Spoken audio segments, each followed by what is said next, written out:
ಸಮಯದ ಆಟಕ್ಕೆ ಕೈಗೊಂಬೆ ನಾವು. ಸಮಯ ಸರಿ ಇದ್ದಾಗ ನಾವು ಸರಿ ಇರಲ್ಲ, ನಾವು ಸರಿ ಇದ್ದಾಗ ಸಮಯ ಸರಿ ಇರಲ್ಲ, ಎಲ್ಲವೂ ಸರಿ ಇದ್ದಾಗ ನಾವೇ ಇರಲ್ಲ. ಹೃದಯದ ಭಾವನೆ ಮಿಡಿಯುವುದಕ್ಕೆ ಸಂಬಂಧಗಳೇ ಬೇಕಿಲ್ಲ. ಒಬ್ಬ ಒಳ್ಳೆಯ ವ್ಯಕ್ತಿಯ ವ್ಯಕ್ತಿತ್ವ ಇದ್ದರೆ ಸಾಕು, ಮನುಷ್ಯ ಅದೇ ಭಾವನೆಗಳಿಗೆ ಭಾವುಕ ಆಗುವುದು. ನಾವು ಕಳೆಯುವ ಒಂದು ದಿನ, ಒಂದು ಗಂಟೆ, ಒಂದು ನಿಮಿಷ ಮತ್ತೆ ಯಾವತ್ತೂ ವಾಪಸ್ ಬರಲ್ಲ. ದ್ವೇಷ ಮನಸ್ತಾಪಗಳನ್ನು ಮರೆತು ಎಲ್ಲರ ಜೊತೆ ಚೆನ್ನಾಗಿರಬೇಕು ಅಷ್ಟೇ. ಯಾರಾದರೂ ನಕ್ಕರೆ ನಿಮ್ಮಿಂದ ನಗಬೇಕೇ ಹೊರತು ನಿಮ್ಮನ್ನು ನೋಡಿ ನಗಬಾರದು. ಯಾರಾದರೂ ಅತ್ತರೆ ನಿಮಗಾಗಿ ಅಳಬೇಕೇ ಹೊರತು ನಿಮ್ಮಿಂದ ಅಳಬಾರದು. ನಾವು ಖುಷಿಯಾಗಿ ಇರಬೇಕೆಂದರೆ ಜೊತೆಗಿರೋರನ್ನ ಪ್ರೀತಿಸಬೇಕು, ಬಿಟ್ಟೋದರನ್ನ ಮರಿಬೇಕು. ಉಸಿರು ಇರೋವರೆಗೂ ಇಷ್ಟ ಬಂದಂತೆ ಬದುಕಬೇಕು. ನಾವು ಮಾಡುವ ಕೆಲಸ ಇಬ್ಬರಿಗೆ ಸರಿ ಎನಿಸಿದರೆ ಸಾಕು.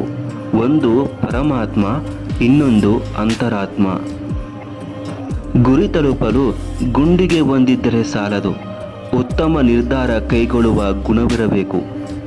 ನಮಗೆ ಬೆಲೆ ಇಲ್ಲದ ಜಾಗಕ್ಕೆ ಎಂದಿಗೂ ಹೋಗಬಾರದು. ಅದು ಒಬ್ಬರ ಮನೆಯಾದರೂ ಸರಿ, ಮನಸ್ಸು ಆದರೂ ಸರಿ. ಈ ಪ್ರಪಂಚದಲ್ಲಿ ಯಾರನ್ನು ಬೇಕಾದರೂ ಸೋಲಿಸಬಹುದು, ಆದರೆ ಸೋಲಿನಲ್ಲೂ ನಗುವವರನ್ನು ಎಂದಿಗೂ ಸೋಲಿಸಲು ಸಾಧ್ಯವಿಲ್ಲ. ಸಿಗದ ಖುಷಿಗೆ, ನನಸಾಗದ ಕನಸಿಗೆ ಆಸೆ ಪಡುವುದು ಮೂರ್ಖತನ. ಸಿಗುವ ಖುಷಿಯಲ್ಲೇ ನನಸಾಗುವ ಕನಸು ಕಟ್ಟಿ ಬದುಕುವುದೇ ಜೀವನ. ನಗುವಲ್ಲಿ ಜೊತೆಯಾಗುವ 100 ಜನರಿಗಿಂತ ನೋವಿನಲ್ಲಿ ಜೊತೆಯಾಗುವ ಒಂದು ಮನಸ್ಸೇ ಶ್ರೇಷ್ಠ.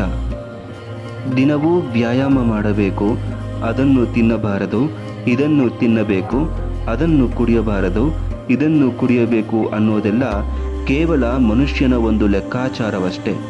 ಭಗವಂತನ ಲೆಕ್ಕಾಚಾರ ಬೇರೆಯೇ ಇರುತ್ತದೆ. ಒಬ್ಬ ವ್ಯಕ್ತಿಯ ಬಗ್ಗೆ ನಾವಾಡುವ ಮಾತು ಅವನ ವ್ಯಕ್ತಿತ್ವವನ್ನು ಬಯಲು ಮಾಡುವುದಕ್ಕಿಂತ ಹೆಚ್ಚಾಗಿ ನಮ್ಮ ವ್ಯಕ್ತಿತ್ವವನ್ನು ತೆರೆದಿಡುತ್ತದೆ. ಬದುಕು ಎಂದರೆ ನದಿಯ ಹಾಗೆ, ಕೊನೆಯಿಲ್ಲದ ಪಯಣ. ಯಾವುದೂ ನಮ್ಮ ಜೊತೆ ಶಾಶ್ವತವಾಗಿ ಉಳಿಯುವುದಿಲ್ಲ. ಉಳಿಯುವುದು ಒಂದೇ, ಹೃದಯ ತಟ್ಟಿದ ನೆನಪುಗಳು ಮಾತ್ರ.